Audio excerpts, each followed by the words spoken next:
Hello dear students, class 7 Himalaya की बेटियां। आज आप सबको इसके विषय में बताया जाएगा। इसके लेखक हैं नागार्जुन। इसमें जो है हिमालय पर्वत है, नदियां हैं, समुद्र है और उन नदियों के किनारे कुछ पेड़ हैं जैसे देवदार हुआ, चीड़ हुआ, सागौन हुआ, ऐसे अनेक पेड़ हैं। तो इसमें होता क्या, इन सभी को एक सजीव रूप दे दिया गया है। ऐसा लग रहा है कि कवि जो है, जो लेखक है, इसमें जो कवि नागार्जुन, तो नागार्जुन इसमें कहना क्या चाहते हैं कि यदि ये सजीव होती तो किस प्रकार से व्यक्त करती। यहाँ पर क्या है, हिमालय जो है वो नदियों का क्या है, पिता है, और नदियाँ हिमालय की क्या हैं, पुत्रियाँ हैं। और जो यहाँ पे समुद्र है, समुद्र को हिमालय का दामाद बताया गया। और जो हिमालय है वो समुद्र का क्या हुआ, ससुर हुआ। और जो नदियाँ हैं ये क्या हो गई, जो समुद्र है उनकी प्रेयसी हो गई, प्रेमिका या पत्नी कह सकते हो। और ये जो समुद्र है ये नदियों क्या हो गई, पति हो जाएंगे या प्रेमी हो जाएंगे। इसमें होता क्या है, जो नागार्जुन जी थे, जो लेखक थे, वो एक बार ऐसे घूमने गए थे तो नदी के किनारे बैठे हुए थे। पहाड़ से मतलब हिमालय पर्वत से जो झरना गिरता उसको देख रहे थे। तो देखते देखते इनके मन में आया, तो गर्मी उर्मी लग रही थी, तो अपना पैर जो है नदी के जल में अपना रखते हैं। उनके बहुत शीतलता प्रदान होती है। उनको ऐसा लगता है कि जैसे वो अपनी सिस्टर से, अपनी बहन से मिल चुके हों।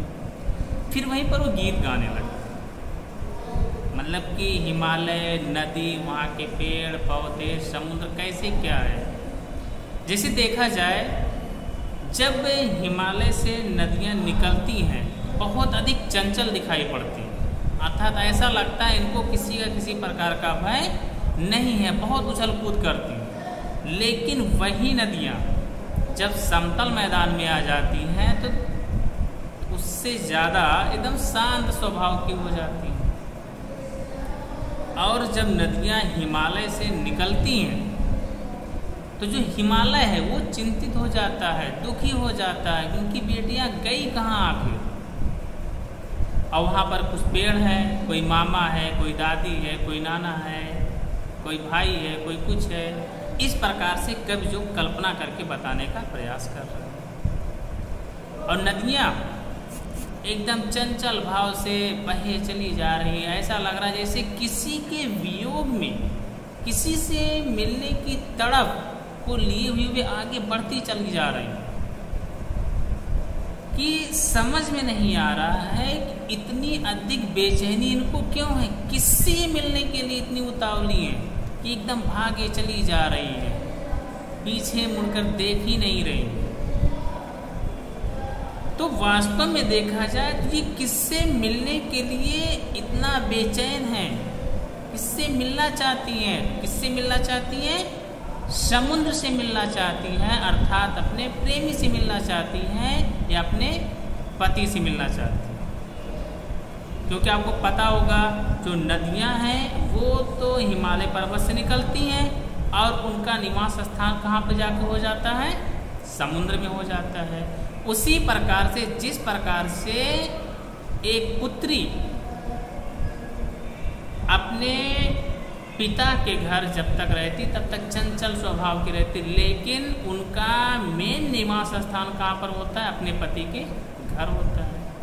उसी प्रकार से जिस प्रकार से जो नदियां हैं वो बहती हुई जाती हैं और नदियों का हाथ थामने के लिए कौन तैयार है, समुद्र है कि आप यहाँ आइए, रह सकते हैं जितना दिन तक चाहें। क्योंकि नदी में नदियाँ जो हैं वो जाके किस में मिलती हैं, समुद्र में मिल जाती हैं। तो इस लेसन में देखा जाए तो जो नागार्जुन जी हैं उन्होंने इसको क्या कर दिए हैं, मानवीय मतलब मानवीकरण कर दिए, अर्थात इसमें मानवीकरण अलंकार आपका है कि यदि ये लोग बोलते तो क्या करते। जैसे मान लो यदि किसी पिता की पुत्री घर से बाहर चली जाए और वापस ना आए तो एक पिता क्या सोचे, वो टेंशन में रहेगा कि मेरी पुत्री कहाँ पर होगी, कहाँ गई होगी, क्या कर रही होगी, किसी संकट में तो नहीं है। उसी प्रकार से यहाँ पे जो हिमालय है वो भी अपनी पुत्री के विषय में सोच रहा है। अब सोचो कि नागार्जुन जी केवल वहाँ पे घूमने गए थे, लेकिन वहाँ का दृश्य देखकर एक कविता ही रच डाली, एक कहानी बना दिए हिमालय की बेटियाँ, कि हिमालय से जो झरना गिर रहे हैं उसमें बेटियाँ बना दिया और वो अपना पढ़ी चली जा रही है।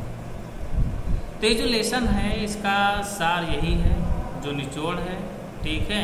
इसमें जो हिमालय है वो पिता के रूप में दिया गया है, और जो नदियां हैं वो हिमालय की पुत्री हो गई, और जो समुद्र है वो हिमालय के क्या हो जाएंगे, दामाद हो जाएंगे, और हिमालय समुद्र का क्या हो जाएंगे, ससुर जी हो जाएंगे। क्योंकि आज के समाज में दामाद और ससुर इन दोनों का बहुत गहरा रिश्ता होता है।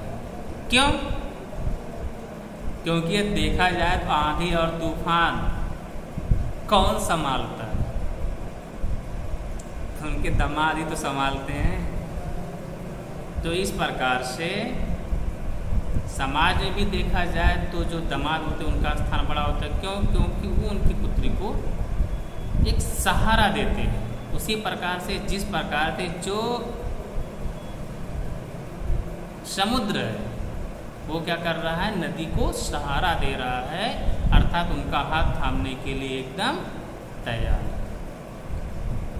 तो इस लेसन का जो मेन पॉइंट है मैं आपको बता चुका हूँ। इसके बाद आप क्या करेंगे, अपना बुक एक बार अच्छे से पढ़ेंगे, और पढ़ने के बाद अपने मन से इस कहानी का निचोड़ या सार लिखने का आप क्या करेंगे, प्रयास करेंगे, और उसको मेरे पास भेज देंगे मेरे व्हाट्सएप पे। ओके।